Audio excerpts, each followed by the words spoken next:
Bonjour les amis, comment vous allez? Camarades, amis, abonnés, bienvenue.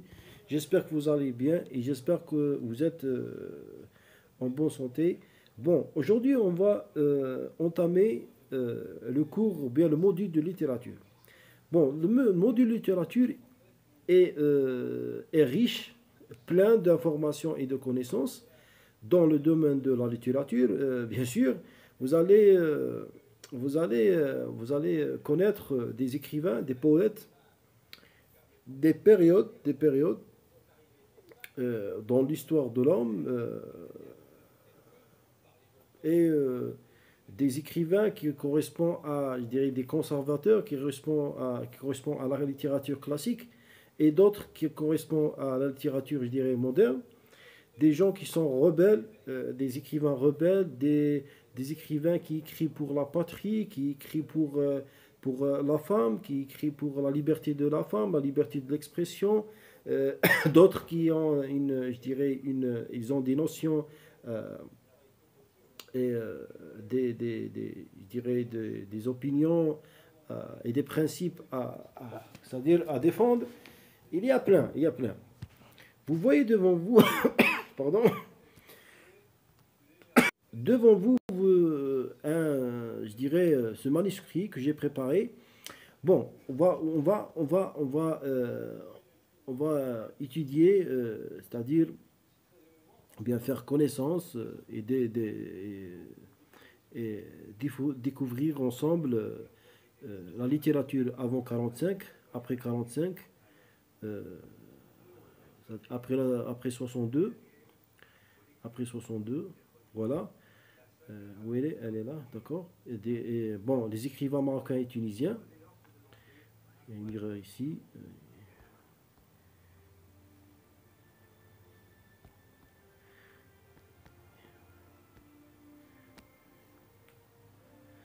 Voilà. Euh,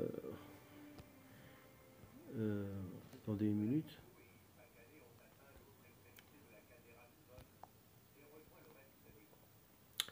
Euh, il y a une petite remarque, particularité, et puis une conclusion. D'accord. Mais avant, j'aimerais bien on survole ensemble les différents cours. Vous allez avoir comme cours inaugural dans le module de littérature S1 la littérature maghrébine, expression française. Euh, c'est ça le cours, avant 45, après 45, et après 62. Il y a des écrivains, des poètes que vous allez les découvrir et les rencontrer, bien sûr, par leur œuvre, par la littérature, par leur œuvre et leur, leur écrit. Et voilà, je crois que vous allez avoir une œuvre très, très, je dirais, extraordinaire, splendide. Vous pouvez, c'est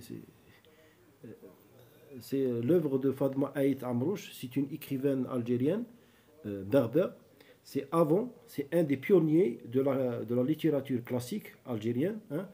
Elle date, elle est née en 1882 et je crois oui, c'est un des précurseurs de la littérature algérienne et c'est quelque chose, c'est une fierté pour nous, bien sûr. Et voilà. Je crois que vous allez étudier le je crois intitulé Ma vie, l'œuvre de Fadma Aït Amrouche, hein, et vous allez découvrir les différents aspects euh, littéraires de cette grande femme. Et parce que c'est pas pareil, hein, c'est pas pareil. Tout dépend de l'université et du programme imposé ou bien programmé. Peut-être vous aurez d'autres choses. L'essentiel, la méthodologie, elle est la même. On va essayer de voir, la méthodologie dans l'analyse de littérature. Elle débute de la titrologie, l'étude générique, narratologie, énonciation, étude thématique, étude stylistique.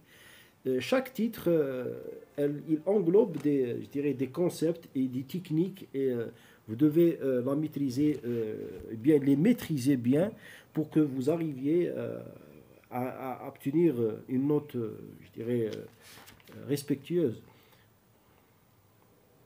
Vous allez aussi, je crois, c'est pas si vous allez aussi découvrir et faire la connaissance un grand écrivain du nom de Albert Camus avec son chef-d'œuvre L'étranger ou bien La peste. Hein?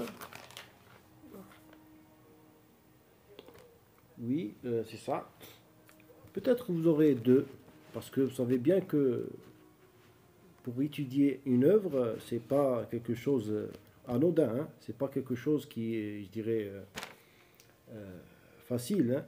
Vous devez faire des recherches, hein, collecter des informations sur la vie de l'auteur, hein, lire quelques œuvres pour tirer je dirais éponger les informations et le style et découvrir le style. Et bien sûr, sans plagiat, hein, et bien sûr, utiliser votre propre lexique pour que vous arriviez à, je dirais, décortiquer le sens, etc. On va entamer directement. Bon, les générations littéraires.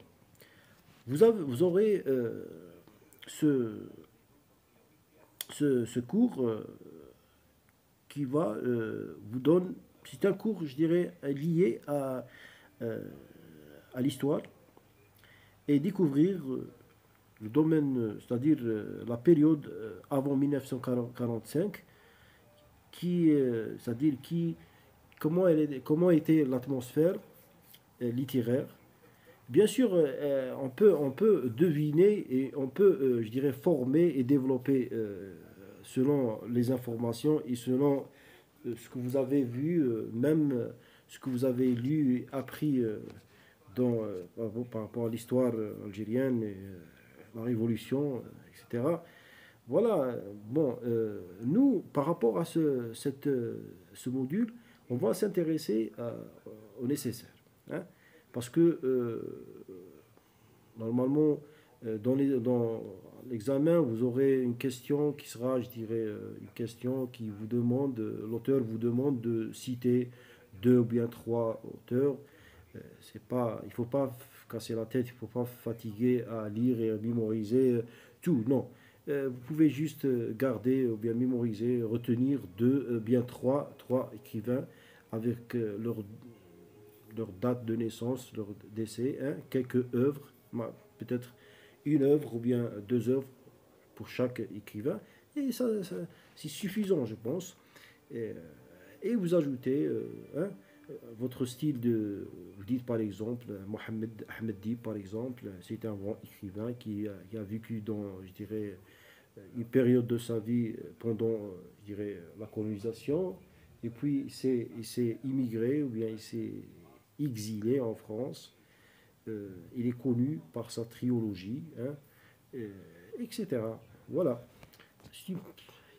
Essayez de faire de vous, de créer votre propre style, hein, de créer votre propre style. Et avec le temps, ça devient machinal et tout passe. Bon, avant 45, c'est Mohamed Ben Rahal écrit en 1881 la première nouvelle, euh, première nouvelle, et le premier roman en 1920 est de Ben Si Ahmed Ben Sherif. D'accord. Une minute, bien une seconde, s'il vous plaît.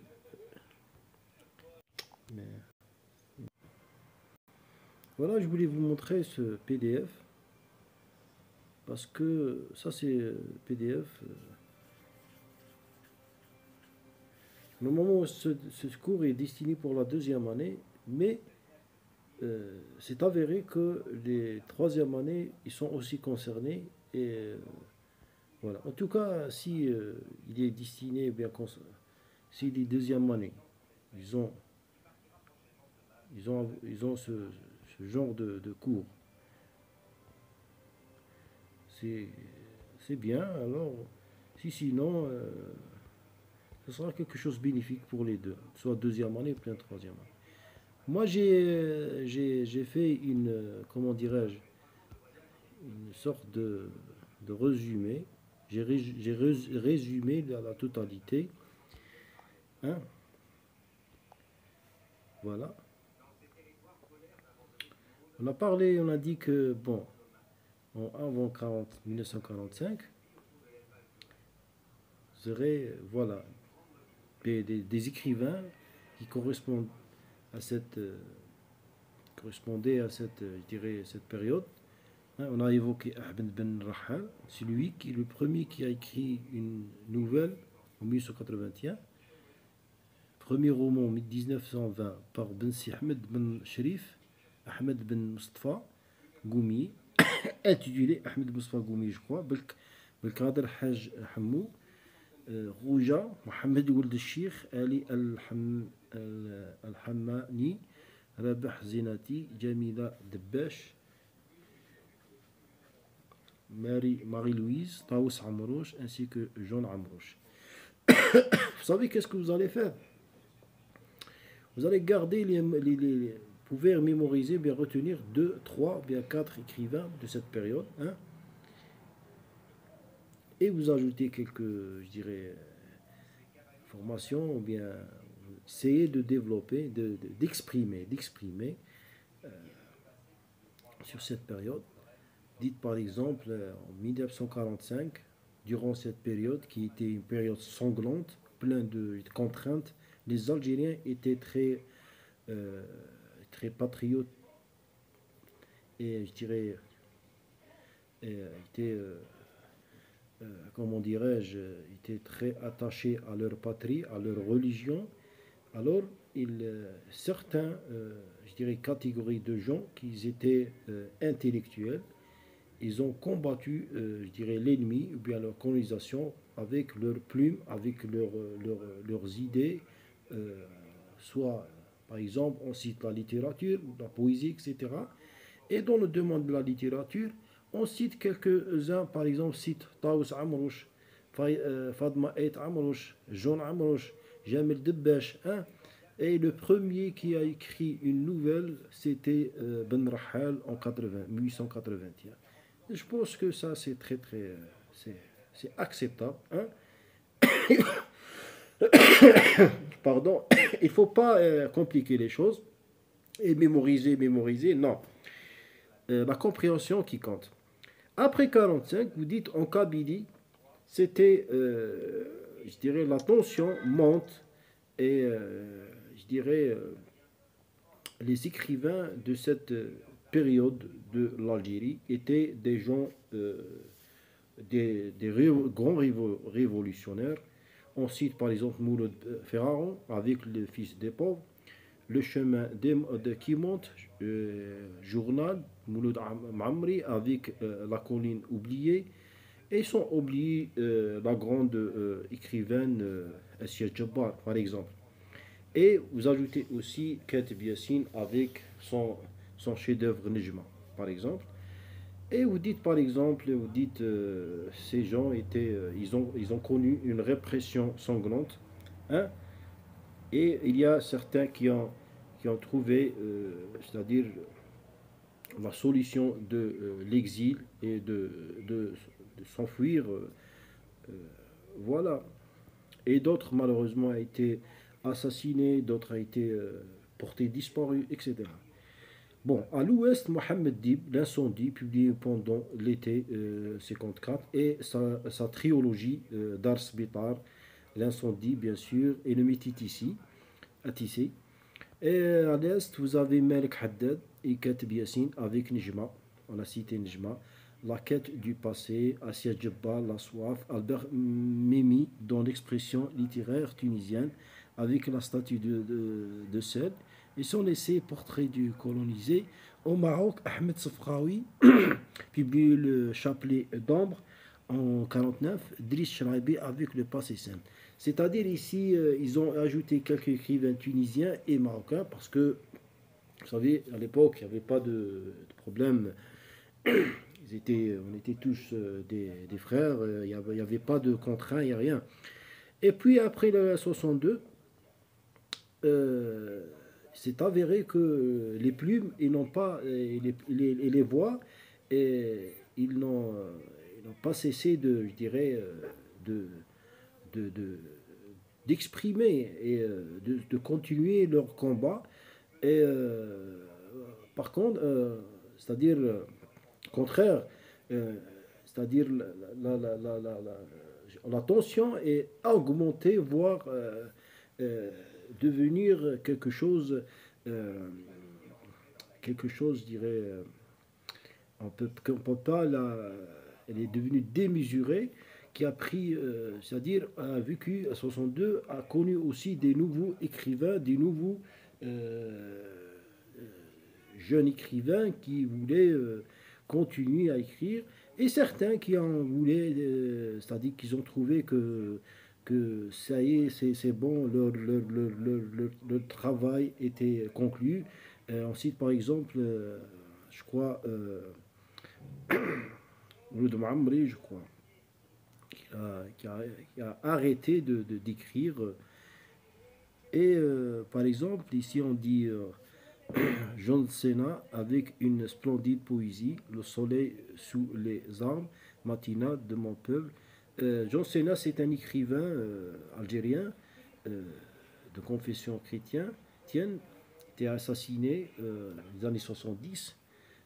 Malheureusement, une grande plume, l'Algérie a vraiment a perdu une grande plume dans le domaine de la littérature et notamment la poésie. Jamel Amrani, Youssef Septi, Rachid Boujidra, Hamid Tibouché, Ahmed El Rouati ainsi que Tahar Djaout, aussi également assassiné, Bachir Hadj, Mohamed Dib et Jamel Eddin Benchir. Jamel Dib et Sheikh Mohamed Dib, ils ont choisi, pardon, ils ont choisi le chemin ou bien de, de l'exil. Ils sont exilés ici en France. Et vous avez des essayistes comme France Fanon, Mustafa Lashraf, Mouloud Maamri avec la traversée du désert, Malek Haddad. Malek Haddad, voilà, c'est Malek Haddad qui s'est arrêté, c'est pas Mouloud Maamri, non. Malek Haddad, il a décidé d'arrêter d'écrire. Voilà, chacun est libre, mais c'est un grand écrivain. Assia Djebbar continue et on cite autres qui font une nouvelle génération de l'écrivain rebelle, par exemple Rachid Boujda avec La Répudiation, Inab Nabil Fares avec Yahya Patrons en 70. Écrivain marocain et tunisien, Ahmed Sofraoui, Driss Shraibi, Tahar Ben Djelloul en 73, son premier écrit Harouda, il obtient le prix Goncourt en 75. Un Tunisien, Mustafa Tilili, Hadi Bouraoui, Salah Garmati et Monsef Gachem. Bon, c'est bien qu'il y a énormément d'écrivains et de noms. Vous devez juste garder deux, ça c'est le nécessaire. Mais pour culture, c'est bien de les connaître parce que c'est votre demande de domaine et c'est très important de connaître les écrivains avec leur nom. Particularité, on ne trouve pas l'équivalence de cette génération d'écrivains en Tunisie ni au Maroc. Ces deux pays recouvrent leur indépendance en mars 56. Leur histoire coloniale est beaucoup plus brève que celle de l'Algérie. Bien sûr, il y a une grande différence entre l'Algérie et la Tunisie et le Maroc. Vous savez bien que l'Algérie était une, c'est pas, elle n'était pas une protectorat, hein. Elle était considérée comme une partie de la France. C'est pour ça on a ce courant qui était, porte le nom de l'Algérie française. Et la majorité des écrivains, des penseurs ont vécu en Algérie. Et voilà, même Chateaubriand et je crois, oui, Alexandre Dumas, ils ont même Victor Hugo, ils ont écrit pour l'Algérie.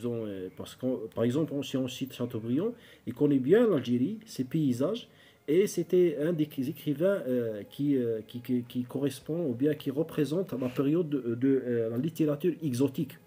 Oui. c'est ça. Bon, je crois qu'on a terminé, hein. Ça, c'est par rapport à, c'est-à-dire l'aspect historique, littéraire de l'après-indépendance, avant l'indépendance et l'après-indépendance. Et il faut juste citer quelque chose il existe aussi ce qu'on appelle la littérature des beurs, ou bien la littérature euh, de l'exil. L'exil, c'est-à-dire de l'exil, c'est la littérature de la génération qui vient, bien les descendants des écrivains qui ont vécu en France, et leurs enfants ont décidé c'est-à-dire de poursuivre le chemin de leurs parents et devenir écrivains. Et c'était quelque chose, je dirais, merveilleux, merveilleuse, et vraiment qui a contribué énormément à la littérature. Et ça existe presque par rapport à tous les pays qui étaient, comment dirais-je, occupés et colonisés. Tous leurs écrivains et penseurs. Bien sûr, un écrivain, euh, c'est l'image, il représente l'image de son pays. Bon, on ne va pas étaler trop. Bon, on va passer à la méthode d'analyse des textes littéraires. Bon, par rapport à la méthode d'analyse de textes littéraires, écoutez, pardonnez-moi, je vais juste laisser ça à la dernière étape. On va passer à une autre, je dirais, un autre élément. Bon, on va commencer par définir quelques termes. Vous avez le concept ou bien le terme de la littérature exotique, hein. Vous avez la littérature exotique, vous avez aussi ce qu'on appelle le courant des algérianistes, hein, et vous avez l'école d'Alger. Je répète, vous avez la littérature exotique, vous devez la définir et connaître le contexte historique, comment c'est fondé, quels sont je dirais, leurs fondateurs, le chef de file, etc. Les algérianistes, qu'est-ce que ça veut dire? Qu'est-ce qu'on veut dire par les algérianistes? Qu'est-ce qu'on veut dire par l'école d'Alger, etc. Hein? Et aussi, pour l'information, il y a des écrivains qui portent le nom des écrivains pays noirs, qui ont contribué aussi dans la littérature, je dirais, algérienne. Il faut aussi avoir cette, je dirais, information à ajouter euh, à ces informations. Bon, la littérature exotique, ou bien la littérature de passage, se caractérise par rapport à l'Algérie. euh,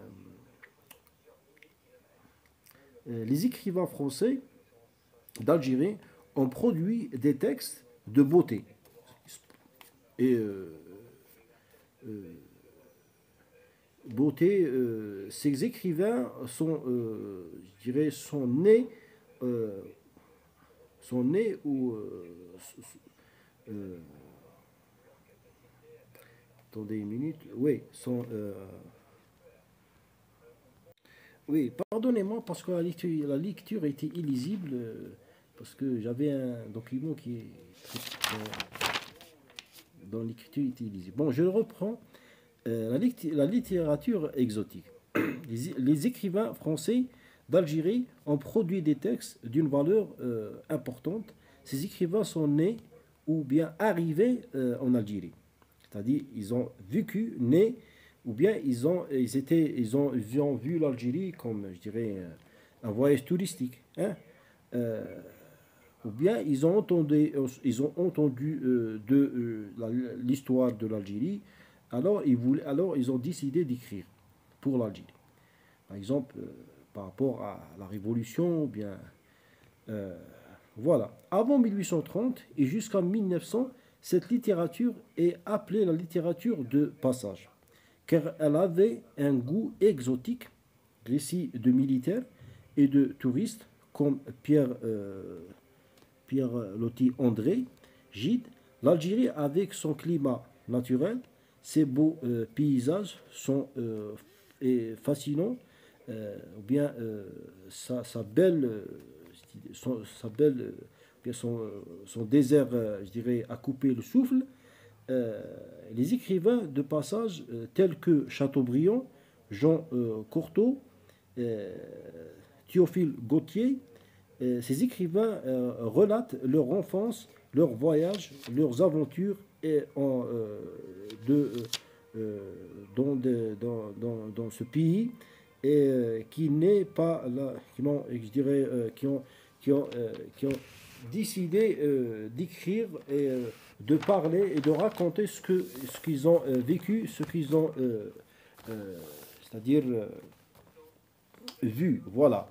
Ils étaient aussi des ambassadeurs, voilà, l'écrivain c'est aussi un ambassadeur euh, de la beauté, si on peut dire. Euh, voilà, c'est par rapport à, je crois, à la littérature exotique. Maintenant, on passe à ce qu'on appelle le courant algérianiste.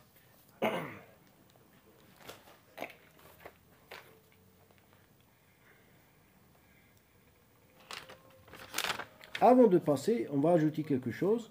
Euh,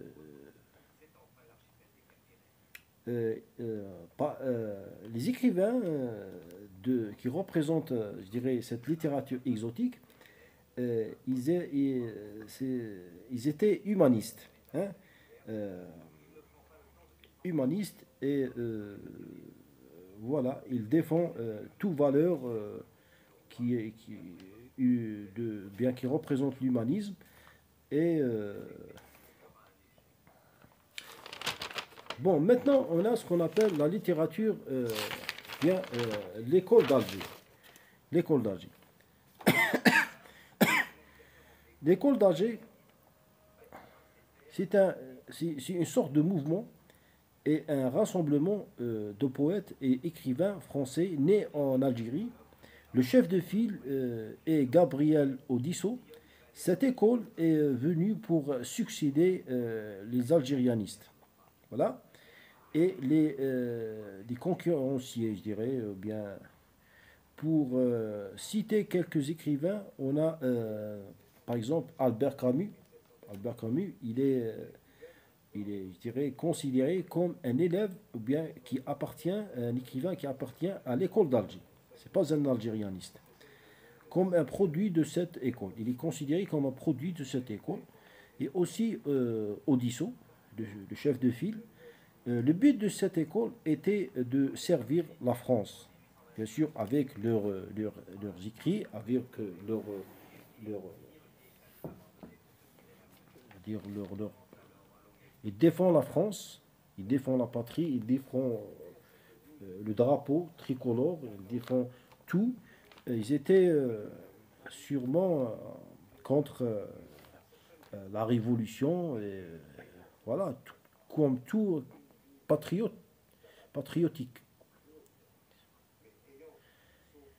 Euh, Ils étaient pour le service de la France et sa politique et travailler à faire subsister sa présence en Algérie. Leurs idées étaient 100% contre la population algérienne, malheureusement. Les algérianistes, maintenant on passe au concept algérianiste. Les algérianistes, c'est un mouvement créé par Jean Pommier et Robert Arnon, deux écrivains français d'Algérie. Le terme algérianisme, c'est comme un acte de militantisme, de volonté et d'autonomie culturelle. Le chef de file, connu sous le pseudo de Plume Rondeau, et Monsieur Robert Arnaud, c'est un pied noir. C'est un pied noir. Les algérianistes sont des écrivains qui maîtrisent bien l'arabe, hein, et qui sont pour sauvegarder le patrimoine, alors qu'ils défendaient la religion, les droits des citoyens.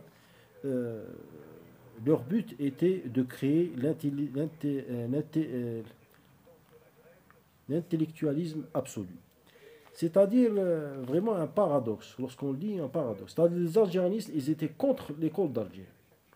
Normalement, les deux sont des Algériens, sont nés sur le sol algérien, mais avec des idées qui sont, je dirais, différentes. Un courant qui défend, je dirais, le patrimoine et la littérature et en sorte, quelque sorte les droits civiques des Algériens.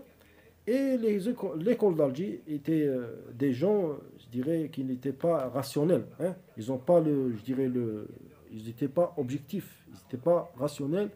Ils n'ont pas ce qu'on appelle le tempérament, ou bien, oui, le tempérament cosmopolite. Ils étaient des gens qui servent la France. Soit elle est autoritaire, tyrannique, peu importe. L'essentiel, ils sont avec les, avec tout, avec toutes les actions de la France. Voilà, on a donné les définitions. Pardonnez-moi si j'ai un peu trébuché, ou bien j'ai prononcé mal, ou bien j'ai articulé un mot de façon fausse, parce que vraiment, vraiment, avec le temps, on se sent vraiment fatigué et des fois, on n'arrive même pas à parler.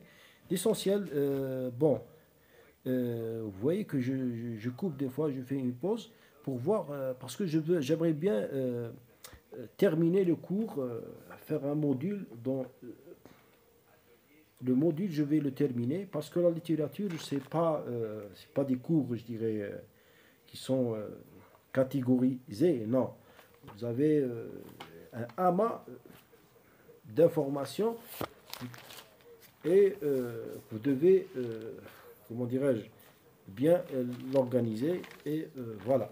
Mais, ouais, on n'a pas présenté les méthodes d'analyse. Hein. Maintenant, on va passer à la méthode d'analyse. Un instant, s'il vous plaît.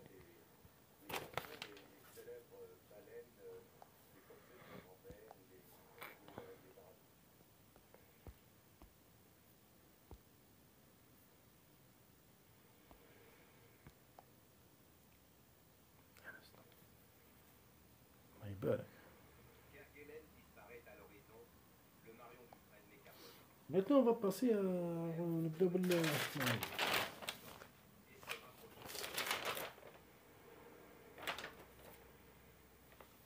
Bon.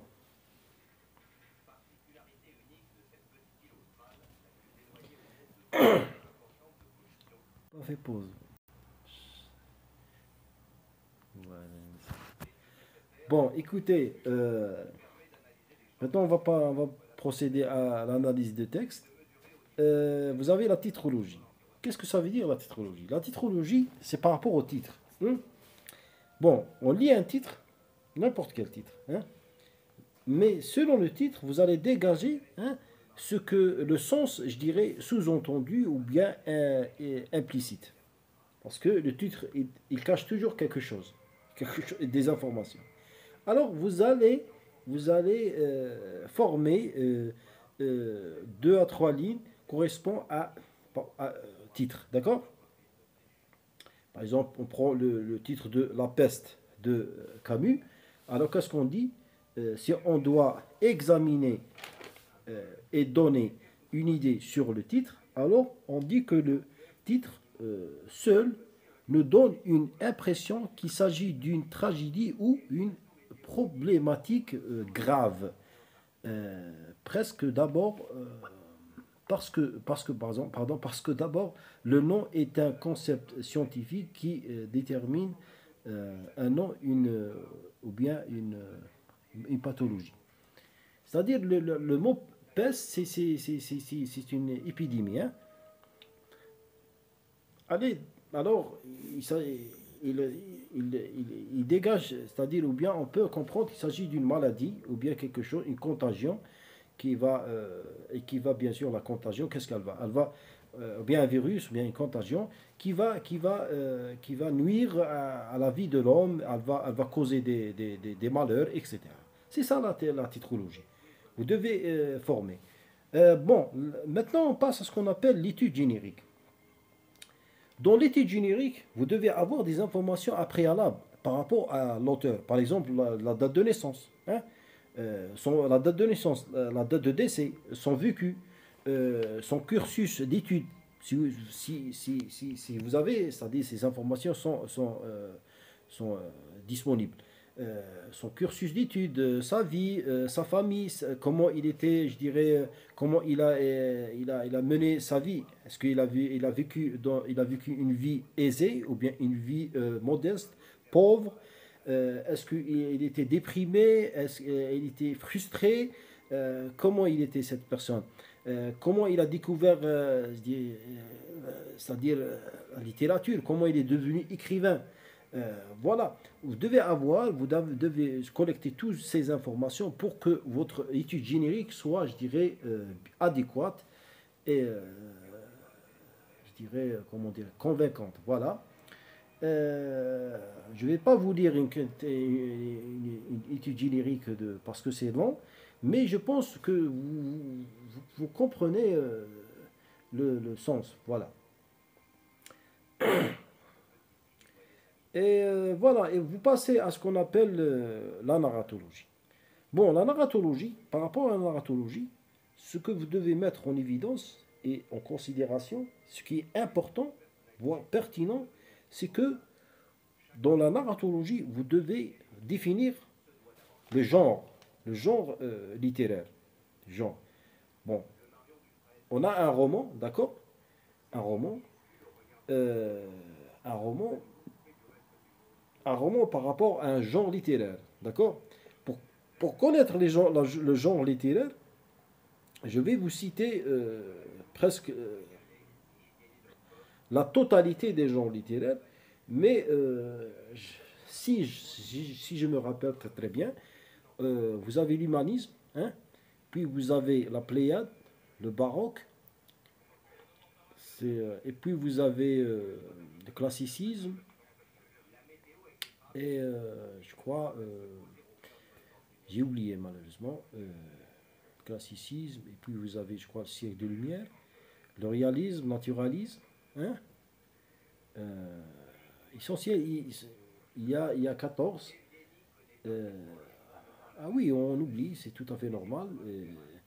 Voilà, le genre, par exemple, si on parle du genre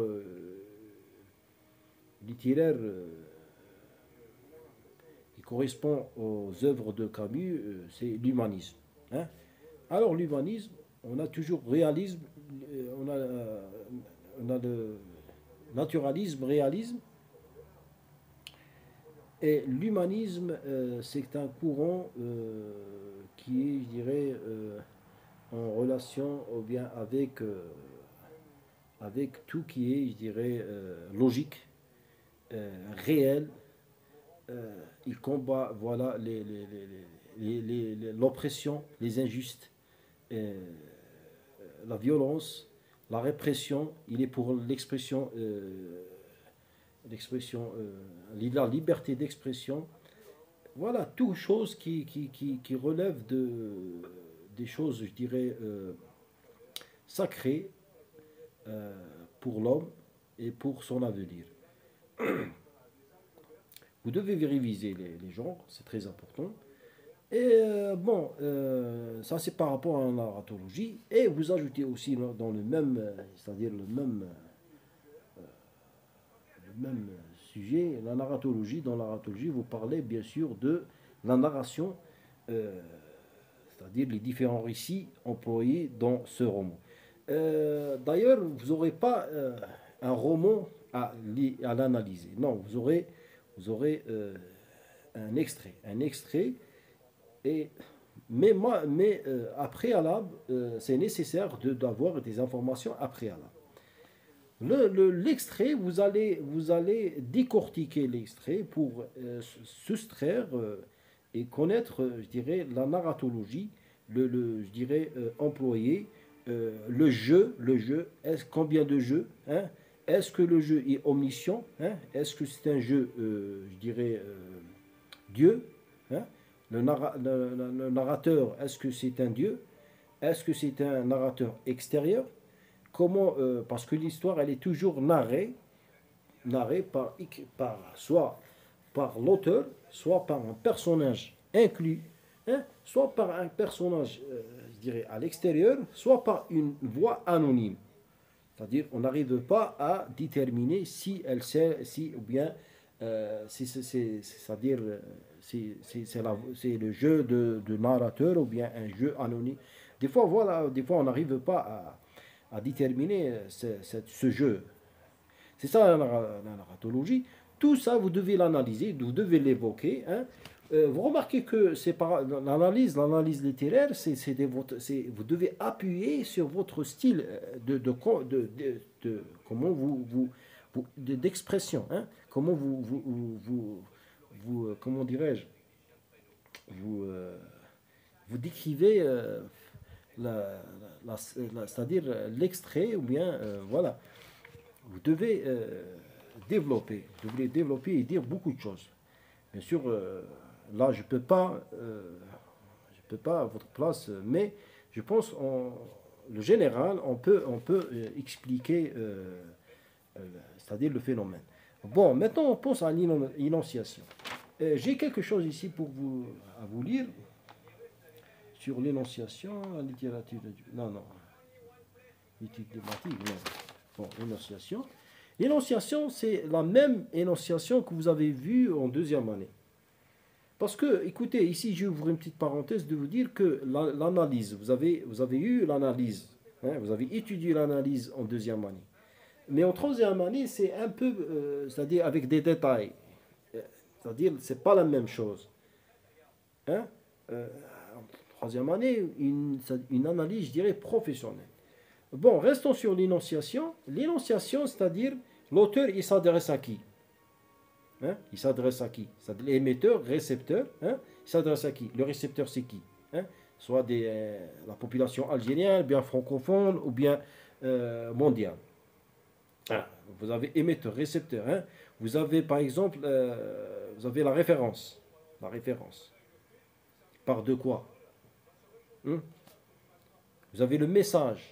Quel est c'est-à-dire le but ou bien le message qui est en train de transmettre l'auteur. Il parle de quoi? Bien, le sens ou bien le contenu du message. Il contient quoi? Voilà, il parle de quoi, etc. Vous avez le code et à la fin vous aurez, je dirais, le canal à travers quoi? Par exemple, un manuscrit ou bien euh, œuvre écrite, je dirais, œuvre écrite par exemple, et le code c'est la langue française. Ça, normalement ça, c'est l'énonciation, mais vous devez écrire, c'est-à-dire l'énonciation, c'est, je dirais, version, on peut dire, style d'écriture. Hein? C'est-à-dire vous devez exprimer et dire en écrivant avec écriture, avec, je dirais, avec de mots, avec de locution, avec des propos, voilà.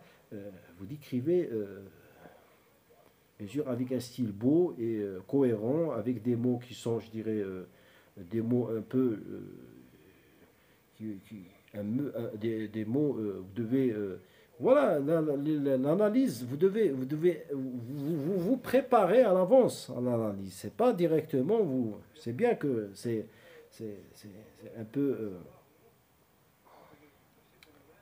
difficile, mais si vous pouvez, si vous voulez, vous pouvez, il n'y a pas de problème. Voilà, à la fin, je voulais vous lire quelque chose. Je voudrais lire quelque chose. J'ai oublié, attendez une minute. L'énonciation. Voilà, l'énonciation qui parle, par exemple Camus, à qui il s'adresse, public français, le message, un message de solidarité et humain et de panique, par exemple. Ça, c'est l'énonciation de la peste, hein, l'œuvre de Camus. La référence, tous les éléments de l'œuvre, exemple, vous citez quelques éléments, par exemple le docteur, la maladie, le peuple, voilà. Le canal, un roman écrit dans une forme papier. Le conte, c'est la langue française, et sûrement l'outil parfait pour parler de ce genre ou bien une chronique. L'étude thématique. Bon, on passe à l'étude thématique. L'étude thématique, vous allez évoquer ou bien soustraire, si on peut dire, les valeurs.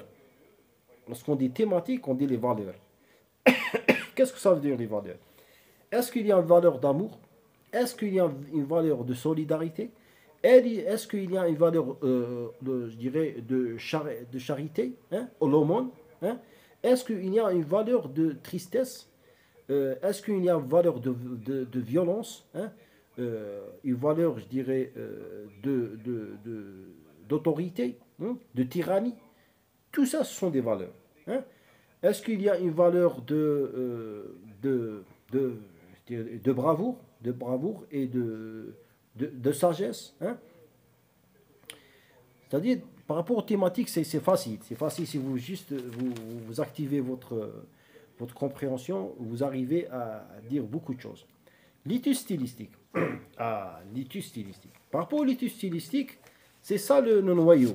C'est ça qui, je dirais, qui représente, je dirais, la perle ou bien le cœur de cette analyse. Parce que qu'est-ce que ça veut dire la liture stylistique? C'est la rhétorique. Quelqu'un qui fait des études de littérature et qui ne maîtrise pas, je dirais, ou bien qui n'a pas une idée sur la rhétorique, alors permettez-moi de dire que c'est vraiment c'est très triste et grave, vraiment grave. Parce que la rhétorique, c'est quelque chose de très important.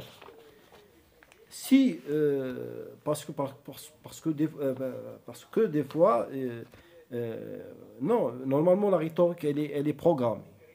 Hein? Il ne faut pas inquiéter. Elle est programmée, mais vous devez chercher et comprendre et connaître d'autres rhétoriques. Parce que ce qui est programmé, peut-être vous allez découvrir 5 ou bien 4 ou bien 3 rhétoriques maximum. Ou bien mais je pense que pour enrichir votre information, vous devez connaître, il y a des rhétoriques d'analogie, comme il y a des rhétoriques de substitution, comme il y a des rhétoriques d'opposition, comme il y a des rhétoriques d'amplification, il y a aussi des rhétoriques d'atténuation. Tous ces concepts englobent des sous-titres, des figures de style, parce qu'on dit rhétorique ou bien des figures de style, hein. Des figures de style, comme par exemple, on cite quelques-unes. Vous avez la métonymie, hein. Vous avez, bon,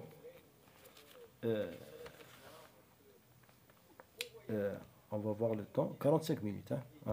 On va terminer jusqu'à 50 minutes. Bon, on va clôturer avec la rhétorique. Bon, pour les gens qui n'ont pas une liste qui englobe la rhétorique, vous allez avoir dans ce cours l'ensemble de la rhétorique. Je dirais bien des styles, figures de style connues ou bien utilisées dans la littérature française. Bon, on commence par la rhétorique ou bien les figures de style d'analogie. Deux points à la ligne. Vous avez la comparaison.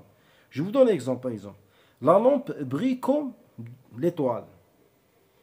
Pour connaître la comparaison, vous devez connaître le comparant et le comparé. Lampe, c'est un comparant, l'étoile comparée. Je passe.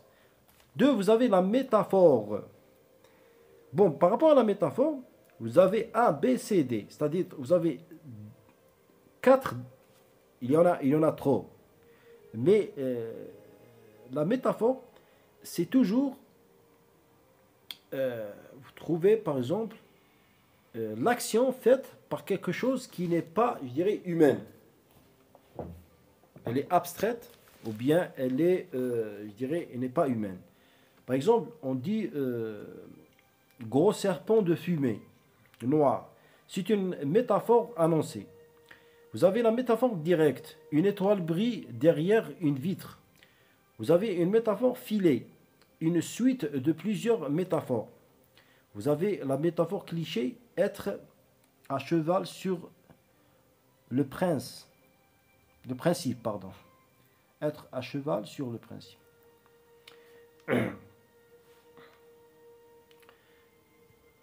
Et, bon, maintenant on passe à une autre figure du style. Vous avez l'allégorie. L'allégorie. L'allégorie, c'est quelque chose qui représente, représenté par l'écrivain. Hein? Par exemple, la couleur blanche. Chez un écrivain, elle représente par exemple la paix. Hein? Par exemple, si on parle de Victor Hugo, toujours la femme, eh bien la dame blanche chez Hugo représente quoi? À votre avis, elle représente une femme blanche, une dame blanche, représente quoi? Est-ce qu'elle représente la vie? Est-ce qu'elle représente, je dirais, la gloire, la liberté? Eh bien non. Chez Victor Hugo, la dame blanche, elle est toujours représentée, elle représente la mort. Figurez-vous. Vraiment, c'est étrange, n'est-ce pas? Bon, maintenant, on va passer à une autre figure de style de ce qu'on appelle la figure de style de substitution. Deux points à la ligne. La métonymie. Vous avez la métonymie. On donne un exemple. Bon, la définition, c'est un procédé de symbolisation. Par exemple, un émissaire du Vatican.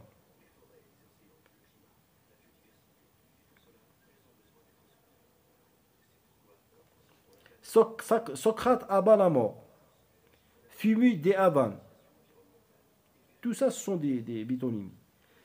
Puis deux, vous avez la synecdoque, avec Y, synecdoque, que l'on à la fin. Sa définition, c'est parler d'une partie pour désigner l'ensemble. Exemple, voici venir la saison des roses. Hein, c'est assez, on ne peut pas ajouter beaucoup de choses. Hein, ça y est. Bon, maintenant, vous avez la périphrase, deux points à la ligne. Par exemple, on donne des exemples. Pays de cèdre, ville de lumière, la ville de brouillard. Pays de cèdre, c'est du Liban. Ville de lumière, c'est Paris. La ville de brouillard, c'est quoi? C'est quoi? C'est Londres. D'accord?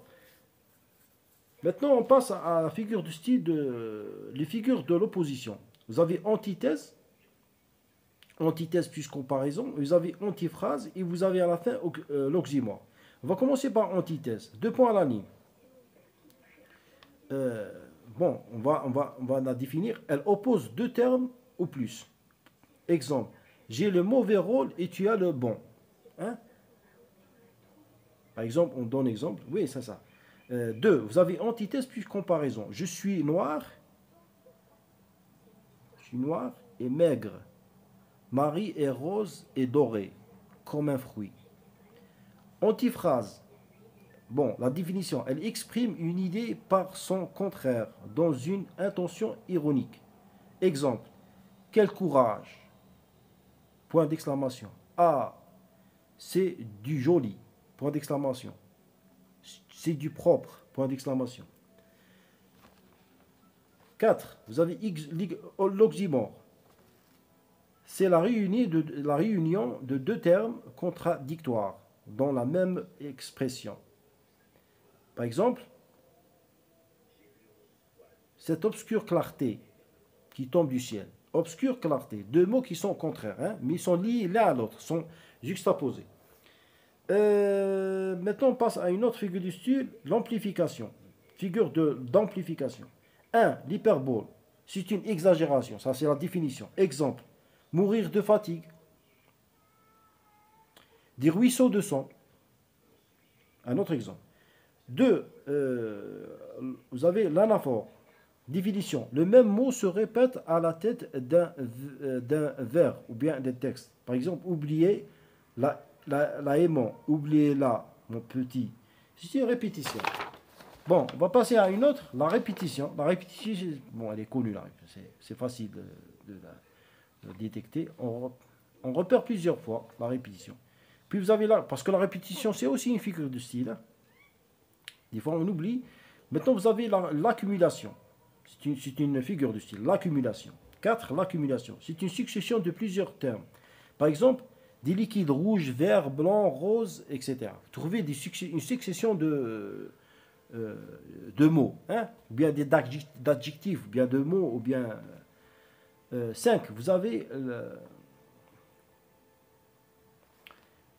bon, je passe à une autre figure. Vous avez la figure d'atténuation. On va citer juste la litote. Elle exprime plus de son. en disant de moins. En disant moins. Hein? Par exemple, va, je ne te hais point. Va, je ne te hais point. Et puis vous avez l'euphémisme. Rendre le dernier soupir. Hein, c'est un exemple. Il n'y a pas de définition. Rendre le dernier soupir. Vous êtes remercié. C'est un euphémisme. Les figures de style, vous pouvez les connaître à travers des exemples. Des fois, on n'arrive pas à, c'est-à-dire, bien à les soustraire. Alors, à travers un exemple, il facilite la tâche. Vous avez d'autres, par exemple, la personnification. Le jardin dormait encore. Vous avez le parallélisme, ni pour les uns, ni pour les autres. La comparaison, on a cité la comparaison. Vous avez l'anaphore, c'est une répétition. La périphrase, hein? Vous avez la périphrase, par exemple, planète bleue, l'hyperbole, exagération, on a cité. Vous avez le pléonasme, répétition des termes superflus. C'est-à-dire, vous lisez, vous trouvez que des termes, ils ont rien d'utilité. Vous pouvez les supprimer. Comme par exemple cette phrase qui est, je dirais toujours, ou bien le mot, ou bien une phrase qui a la forme d'opposition. Hein? Ou bien vous aurez, lorsqu'on le défend dans des textes, on trouve ce qu'on appelle une phrase concise. On appelle ça, la phrase concise. On peut l'éliminer et le sens, c'est-à-dire le sens reste, il reste, c'est-à-dire on perd pas le sens. Figure de suppression, bon, vous avez l'anaculte. L'anaculte, rupture dans une. Bon, l'anaculte, c'est lorsque vous lisez, vous trouvez une rupture. Une rupture, ça dit quelque chose qui manque. Alors directement, vous allez qualifier ça de anaculte. Vous avez l'ellipse, suppression de mots nécessaires. Ah, le contraire. Vous lisez et vous trouvez qu'il manque quelque chose. Alors, ça, c'est une ellipse. Vous avez l'euphémisme. L'euphémisme, je crois, on a cité l'euphémisme, non? Oui, on a cité l'euphémisme. Bon, ça, c'est-à-dire la totalité, ou bien, en général, l'essentiel et les figures de style, je dirais, programmées durant, je dirais, votre cursus d'études. Merci de votre attention, mes amis, mes camarades. Bonne continuation et bonne chance.